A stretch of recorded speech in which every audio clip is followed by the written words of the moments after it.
Bizim бүгінгі өтіп жатқанымыз кешегі сабақтың жалғасы, я. Кеше біздер am, is, are сөйлемнің ортасында қай жерде кездеседі соны үйренген болатынбыз. Яғни I-дан кейін am, he, she, it-дан кейін is, you, we, they-дан кейін a болады деп айтқан болатынбыз. Оған сөйлемдер жасадық, кішкене жатып кеттім. Енді бүгінгі біздер осы сөйлемді сұраулы сөйлемге айналдыру ол үшін am, is, are сөздерін, to be етістігі деп атайды оны, бірақ саған түсінікті болу үшін сөздер өйткені сөздерін біз сөйлемнің алдына шығарамыз. Бірінші тұрады олар, is да, am да, are да бірінші тұрады. Қай уақытта сұраулы сөйлем болғанда, сен дәрігерсің бе, сен мұғалімсіз, сіз мұғалімсіз бе деп сұраймыз ғой. Сол кезде бірінші сұрау үшін are you деп сұраймыз. Are you a teacher? Are you a teacher of English? Сіз ағылшын пәні мұғалімсіз ба деген сұраймыз. Are you a doctor? Are you a doctor? Сіз докторсыз ба? Are you a taxi driver?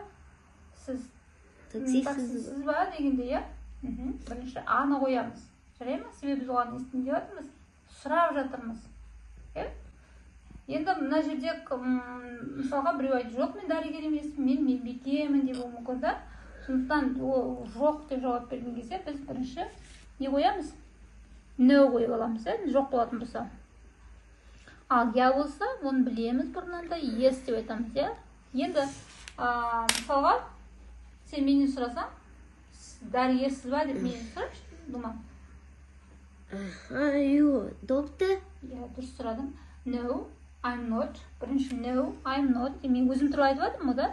No, I'm not. No, I'm not. Болды, қысқа жауап беріп тұрмын. I'm not a doctor, I'm a teacher деп айтуым керек. Әрі қарай толықтырып айтатын болсам өзімді. Бірақ қысқа жауап ол no, I'm not. Ал енді сіз мұғалімсіз ба деп сұрай ғой менен. Are you teacher? Yes, I am. Yes, I am. Yes, I am. Мен саған я деп жауап беріп жатқандықтан мына жерде not болмайды. Окей. Енді you are, we are, they are деп тұр ғой. Ол жерде нені алдына шығарамыз сұраулы болған кезде? Аны шығарамыз дұрыс. Енді мен саған сұрақ қояйын да. Are you a taxi driver? No, I'm not. Думан, are you a pupil? Yes. Yes, I am. Yes, I am дейміз. Бұл қысқа жауап береміз.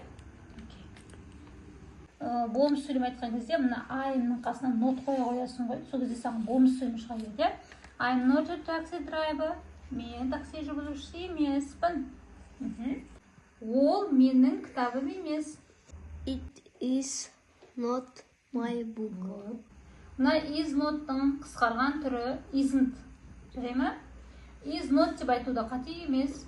Но бірақ isn't деп айтқан одан да жақсы.